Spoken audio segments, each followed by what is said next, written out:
Sahabat bola.com, kembali lagi bersama gua Hendry Wibowo di acara Bola Break, tempat di mana kita membicarakan topik hangat tentang sepak bola internasional. Tentu saja gua nggak sendirian, gua udah bersama dengan rekan gua yang paling setia nih. Siapa, kenalin diri lu? Gregah Nur Iksani. Gregah Nur Iksani, Gua ceria banget ya. Ya, hari lu kayak senyum-senyum mulu dari tadi lu. Ya, soalnya kemarin tim gua West Ham Wih, mantap. habis menang lawan Chelsea 3-1. Makanya gua seneng, dan Arsenal juga menang. Kayak gua pakai baju merah nih. Wih. Jadi Chelsea kenapa nih? Kenapa tuh? Nih Chelsea ini menarik nih menurut gua. Pemainnya udah berubah, pelatihnya pun udah orang yang berbeda, tapi kenapa hasilnya masih sama? Arsenal apa Chelsea? Chelsea. Oh, Kan habis Chelsea. kalah sama West Ham kan? Iya. Kayaknya kalau mau ngomongin konteks musim ini ya, emang karena terlalu banyak pemain baru, tapi yang bisa dibilang belum banyak pengalaman lah. Masih nama-namanya masih ini kan masih hijau banget gitu lah. Kemarin ada, tapi Malo Gusto tuh siapa tuh? Malo Gua nggak kenal tuh. Gusto iya kan. Malo Gusto tuh kayak ini kayak. Levi Colwill kemarin kan, Iya. starter juga di back tuh. Nama-namanya asing banget ya. Nah takutnya yang kejadian musim lalu Bro Mek tuh terulang lagi. Terulang lagi musim lalu kan siapa Tuchel dipecat tuh baru sebulan ya kalau nggak salah. Liga Inggris 2022 baru mulai diganti sama Graham Potter. Dipecat juga Graham pun Potter. dipecat juga. Iya tuh dia, makanya takutnya sih kejadian musim lalu di Chelsea terulang lagi gitu. Tapi memang banyak kendalanya sih Chelsea. Awal musim ini banyak pemain yang cedera, terus pelapis-pelapisnya atau pengganti-penggantinya itu yang tadi gue bilang masih hijau gitu. Masih ada Nicholas Jackson, terus ada Nkunku, terus ada Chukwuemeka. Tapi pemainnya iya, tapi ya gue kira hati-hati kenapa? Maksudnya Tapi dia golin lo kemarin lo lawan West Ham lo. golnya cakep banget. Iya. Gue favorit sih, pemain keren sih itu menurut gue bakal dia kalau misalkan gak cedera nih, mudah-mudahan gak cedera ya, gak cedera panjang. Gue rasa dia bakal awet sih, maksudnya performanya bakal stabil gitu. Iya. Dan ada tadi Colwill juga ya kan. Masalahnya memang pemain-pemain yang dilepas sama Chelsea musim panas ini itu kebanyakan yang lu pernah bilang tuh waktu itu tuh pemain-pemain kunci semua, ibaratnya ada Kovacic, ada ya kan? Mason Mount, ada kayak Havertz. Gue sih ngibaratin Chelsea ini kayak ini brother. Apa tuh? Orang ke bengkel nih, ya kan? Iya. Dia dibohongin sama mekanik. Mekaniknya bilang, ini sebenarnya nih motor nih atau mobil nih cuma harus ganti oli. Tapi sama mekaniknya dibohongin, wah ini harus ganti ban, harus ganti apa. Nah, akhirnya dia ngangguk kali gitu. Nah, pertanyaannya, Gitu kan. mekaniknya siapa di Chelsea? Yang dia temuin ini, siapa? strategi transfernya kayaknya memang kurang akurat kembali lagi kan. Iya. Mereka harus menjual beberapa pemain yang seharusnya yang menurut gua masih harus dapat kepercayaan lah ya kan. Iya. Ada Mason Mount yang ke MU, kayak Havertz ke Arsenal ya kan. Nah, ini menurut gua strategi transfer yang salah sih ya kan. Iya. Dan ini pertanyaan yang menarik adalah apakah si Pochettino ini akan bernasib sama seperti Thomas Tuchel, Graham Potter musim lalu nih ya kan.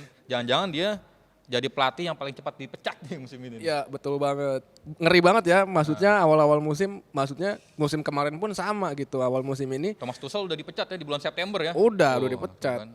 Padahal kalau liganya aja mulai Agustus, start Agustus, kemudian September berarti kan belum ada sebulan ya? Betul. Sebulanan gitu. Apakah Pochettino bakal bernasib sama? Seperti manajer-manajer terdahulu? Nah ini ada sebenarnya menurut gua ada sedikit angin segar lah buat Pochettino. Apa tuh? Karena beberapa laga ke depan Chelsea jadwalnya terbilang enteng. Dan ini sedikit bocoran buat yang main FPL nih kan bisa mulai beli aset Chelsea nih. Mulai beli, kumpulin aset-aset Chelsea lah.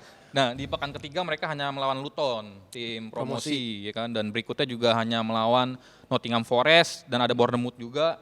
Dan baru ketemu tim yang berpotensi bisa menyandung Chelsea ini Aston Villa nih ya kan. Dan ini menurut gue sih kesempatan lah. Kesempatan, dan di satu sisi lain juga bisa jadi bumerang buat Pochettino. Jika di rentetan pertandingan yang mudah ini mereka masih hasilnya minor atau masih tidak sesuai ekspektasi, kayaknya say goodbye lah nih Pochettino nih. Angkat koper ya. Balik lagi ke Prancis. Dan kalau menurut lu Pochettino ini pun sebenarnya bukan pelatih dibilang pelatih top pun bukan ya kan. Apa gelarnya ini belum terlalu banyak di tim sebelumnya kan. Apa coba gelar yang ada di pikiran lu lah soal Pochettino ini apa? Selain oke lah dulu membawa Spurs ke final Liga Champions kan. Iya benar. Memang kalau secara CV memang belum ada yang istimewa ya. Tapi kalau lo bilang bukan pelatih top ya lo salah juga lah. Salah gua. Gua setuju lah, kurang setuju lah. Maksud gua dia menurut gue ya dia ada spesialis pelatih yang bisa ibaratnya nih dipoles lagi dikit gitu loh biar jadi pemain top. Waktu itu udah dibuktikan saat dia masih di Southampton, sejak di Southampton kemudian di Tottenham Hotspur.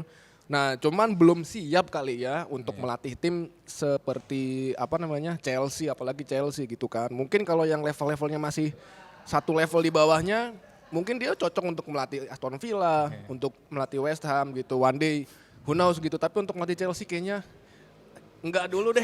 Enggak Dan dulu dia lah. sebenarnya udah kasih kesempatan lo di PSG kan, pemainnya kurang bintang apa tuh, ada Neymar, ada Mbappe, dan akhirnya dia juga nggak bisa ngeblend juga kan. Iya. Akhirnya bintang yang ini. udah akhirnya dicopot juga jabatannya kan gitu. Dan ini menurut gua selain Pochettino ada lagi nih pelatih yang kemungkinan bakal dipecat cepat nih. Jadi kan musim ini lo bisa nebak lah siapa lah ya kan. Siapa coba? Siapa lagi kalau bukan si Erik ten Hag? Ayo, nih MU kalah nih kan kemarin. Iya. Kalah 2-0. Kalah Tapi baru awal agak kalah 0-2 maksudnya. Dan di pekan pertama pun meskipun menang lawan Wolverhampton, Kurang meyakinkan. performanya kurang meyakinkan kan, menang cuma 1-0 doang. Iya. Nggak tahu faktornya apa sih kok bisa nih awal musim ini. Ya, nanti kita akan bahas tentang masa depannya si Erik ten Hag nih. Apakah masih diberi kepercayaan oleh manajemen MU atau jangan-jangan nasibnya juga bakal sumur jagung lagi nih di Itu MU. ya udah. Kembali ntar di segmen kedua.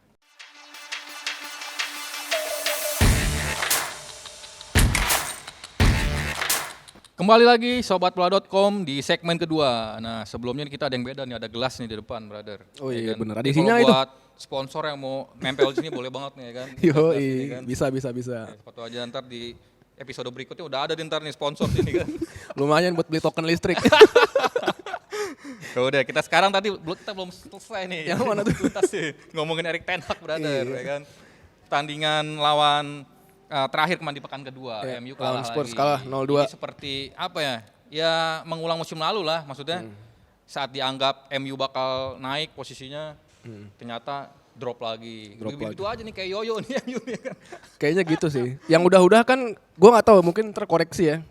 Kayaknya dia musim pertama begini, musim kedua entar mainnya bagus atau menjanjikan, entar musim ketiga tetap ujung-ujungnya dipecat lagi. Begitu aja siklusnya. MU gitu aja kayak Ole Gunnar, Solskjaer waktu itu kan juga kayak gitu. Nah, sebenarnya menurut lu apa sih ini MU nih? Om Belanda ini yang di MU ini awal-awal musim ini ya. Kan dia kan udah dari musim lalu kan, musim ini nih. Dan lagi-lagi sih kalau menurut gue strategi transfer MU nih. Seharusnya Erik ten Hag kan sudah melihat lah ya bagaimana kelemahan dari tim musim lalu.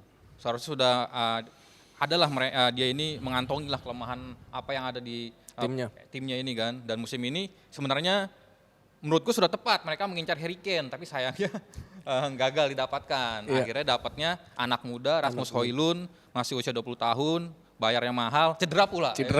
Aduh. Sok angin kayaknya. Dan menurut gua ya kembali ke taktik karena strategi transfernya ini nggak berhasil, secara taktikal pun Erik ten Hag nggak maksimal nih, ya kan. Marcus Rashford yang menurut gua sih lebih maksimal bermain di sisi sayap ya kan. Harus kembali bermain di posisi nomor 9 dan masalahnya Rashford gagal mengulang prestasi seperti musim lalu nih, belum terlihat kan. Di musim lalu dia berhasil bermain di posisi 9 ini. Tapi apa jangan-jangan ini mah jangan-jangan ya. Jangan-jangan karena kaptennya ini pindah dari Harry Maguire ke Bruno. Jadinya Brunonya tuh kayak keberatan gitu. Paham gak sih? Biasanya kan Harry Maguire kan yang jadi gimana ya? Kalau MU jelek bebannya di Harry Maguire. Iya, Harry Maguire kan. Sekarang Bruno malah bebannya iya, dia. Padahal mainnya bagus sebelumnya kan. Maguire jadi mikir, nah kan MU kalah lagi, gue bukan kapten nih, gue nggak main nih. Lu mau nyalahin gue kan gitu kan? Bukan takutnya sih. Bisa jadi itu alasannya ya. Tapi maksudnya Bruno itu jadi menurut gue make sense juga karena performa Bruno Fernandes di 2 pertandingan ini nggak terlalu kelihatan ya kan. Nggak nyayur, nggak ada asis, nggak ada gol apa lagi. Dan yang lagi viral tuh Casemiro tuh kan, yang badannya sekarang udah gempal.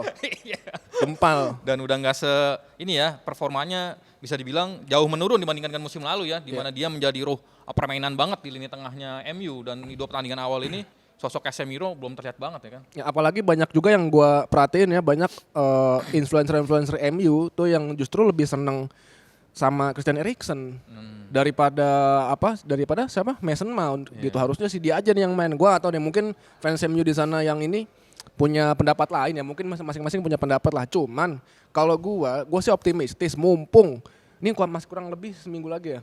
sebelum bursa penutupan transfer ya. bursa transfer. Nah ini Erik ten Hag harus memanggil minimal 2 atau 3 pemain baru lagi. Satunya adalah striker. Itu yang wajib diperlukan saat ini dan juga pemain tengah atau playmaker karena terbukti Mason Mount belum bisa. Kayak bingung gitu, kayak nggak ada nih Mason Mount nomor 7. Kayak nggak ada di lapangan ya. Iya, jadi kita nggak inget taunya jadi malah iya ada Mason Mount ya kayak gitu jadinya takutnya yang ditakutkan sama fans MU di luar sana tentang si Mason Mount yang dibeli mahal ini buntung gitu, kucing dalam karung gitu Bro Mac. Kucing dalam karung. Jadi gini Bro Mac nih ya kan. Jadi siapa nih pelatih yang menurut lu bakal dipecat paling cepat nih musim ini? Apakah Erik ten Hag, apakah Pochettino, ataukah ada tim lain? Gue sih justru ngelihat kayaknya Erik ten Hag ya lebih gede kansnya karena fixtures-nya kurang empuk gitu. Kalau Chelsea memang udah belum menang ya berarti ya? Belum. 1 imbang 1 kalah ya. Cuman imbang yang Liverpool ya kemarin. Ya, cuman yang lo bilang tadi fixtures-nya atau jadwalnya ke depan itu enak-enak. Game week ketiga nanti akhir pekan nih lawan Luton. Ini kalau sampai nggak menang juga nih kebangetan. Bubarin aja ya. Bubarin aja. Nah, kalau nomor 1 itu gue Erik ten Hag sih. Yang kedua baru Pochettino ya. Kalau yang ketiga mungkin tim-tim yang yang mediocre lah kayak West Ham gitu lah. Tapi kayaknya West Ham mengingat manajemen tuh ngasih kepercayaan gede, jadi gue rasa aman lah. Yeah. Terus Unai Emery juga abis dibantai Aston Villa kan. Ya, pekan kedua ya. Dia malah ngebantai balik si Everton 4-0. Jadinya kepercayaan manajemen balik lagi. Kalau tim-tim yang emang di papan bawah, tim-tim kalaupun meraih 2 kekalahan beruntun kayaknya masih masih gue kasih kesempatan gitu kali ya. Iya. Tapi kalau gue sih sedikit kasihan sih sama pelatihnya Wolverhampton nih, Gary O'Neill ya kan. Oh, Gary O'Neill kenapa dia? Dia ini baru menjabat tim hanya bukan pekan malah beberapa hari ya. Beberapa hari jelang Liga Inggris dimulai karena si pelatihnya Jolan Lopetegui. Iya kan ribut dia sama manajemen dari Wolves ya kan. Tiba-tiba dipecat. Iya, dan ini menurut gua alarm banget sih untuk si Gary O'Neill ini kan. Meskipun dia ini musim lalu adalah sosok yang bisa menyelamatkan Bournemouth loh dari degradasi kan. Yeah. Cuman sayangnya karena dia menangani Wolves ini di saat musim sudah ingin dimulai, tentu ini akan menjadi sebuah nilai minus ya. Dia tidak mengenal skuadnya dan terbukti ya di 2 pertandingan awal Wolves menelan kekalahan meskipun di pekan pertama hanya kalah 0-1 dari MU ya. Waktu kalah cuma 0-1 tuh sebenarnya pretty meyakinkan gitu kan, convincing nih Gary O'Neill gitu. Cuman ternyata pas kalah lawan Brighton ya. Iya, Brighton. 0-4. Ya akhirnya kan itu jadi alasan bahwasannya memang datang saat H-3 sebelum kick off ya susah lah siapa juga. Nggak usah pelatih bola, lu kerja apa juga kalau tiba-tiba lu sini H-3 lu disuruh kerjain kayak gini kan ya pasti susah lah. Ya. Makanya kalau misalkan Wolves kaitannya sama tadi ya yang siapa yang bakal dipecat, gue rasa sih Gary O'Neill bakal aman setidaknya sampai pekan 6 lah. Pekan 6 dia baru bisa no excuse gitulah. Yeah. Nah ini tadi kita bahas pelatih yang kira-kira bakal dipecat. Nah ini sekarang kita sebaliknya nih. Apa tuh? Pelatih yang bisa dibilang underrated lah ya kan. Tapi bisa membawa timnya musim ini tampil bagus nih. Yeah. Menurut lo siapa nih? Bang Angu. Pelatih Spurs ya? Pelatih Spurs. Ini sama sekali menurut gue nih gak dikenal nih kan. Yeah. Dan bahkan saat Spurs menunjuk Angga ini gue juga bingung nih siapa sih pelatih ini ya kan. Iya. Dia terakhir kan di Celtic kalau nggak salah tuh. Sebelumnya malah di Liga Jepang apa Liga Korea tuh. Pokoknya di Asia deh gitu. Terus tiba-tiba dia sukses, menuai sukses dan di Celtic juga ditunjuk sama manajemen Spurs untuk ini Tapi gue ngelihat ada perbedaan sih daripada manajer-manajer sebelumnya di Spurs gitu, lebih enak gitu, lebih flowing. Kalau yang musim lalu kan dan itu harus dengan tambahan catatan nggak ada Harry Kane loh. Iya, kan? belum ada penggantinya juga kan. Harry Kane masih ngandelin Richarlison kan? Gitu. Kalau musim kemarin kan Spurs itu cenderung memainkan formasi 3 back kan. Terus Ivan Perisic, Højbjerg di tengah, Ivan Perisic itu main di kiri. Nah kalau sekarang tuh mereka pakai formasi 4, balik lagi kayak eranya siapa ya berarti? Eranya Mauricio Pochettino. Jadi 4-3-3 atau 4-2-3-1. Nah Højbjerg aja di sana sampai kehilangan tempat. Oh ya. Di situ Ange lebih percaya sama Bissouma sama gelandang-gelandang yang emang benar-benar fighter, petarung gitu. Nah ini sih yang gue lihat perbedaannya di situ. Masalah di lini depan belum ada Harry Kane, Richarlison juga belum ampuh, Son juga belum memperlihatkan apa-apa gitu ya. Belum lah, bukan enggak ya.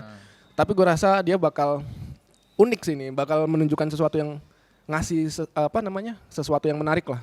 Selain itu ada apa lagi kalau lu apa? Kalau lu Ange, gue sih karena gue pencinta Liga Italia dan ada orang Italia ini ada Roberto De Zerbi. Ya, Ya kan? De Zerbi. Pelatih Brighton sekarang lagi mimpin klasmen lu, Iya. brother. Buset, 2 kali main, 2 kali menang nih si Roberto De Zerbi nih. Dan menurut gue nih De Zerbi ini pelatih yang pinter ya. Brighton tuh kehilangan banyak pemain bintang loh, ya kan di musim ini kan. Khususnya di lini tengah. Ya. Ada Alexis McAllister yang ke Liverpool, terus ada si ini Trossard. nih, Caicedo, ya kan? Caicedo. Ada Trossard juga yang Ke tengah Arsenal. musim lalu ya, dia udah ke Arsenal. Tapi ternyata kedalaman squad Brighton ini luar biasa nih, kayak seperti tambal sulam kan. Iya, Ada iya. pemain yang keluar, lalu ada pemain yang masuk dan itu langsung tampil sangat bagus sekali kan. Ada Enciso sekarang kan.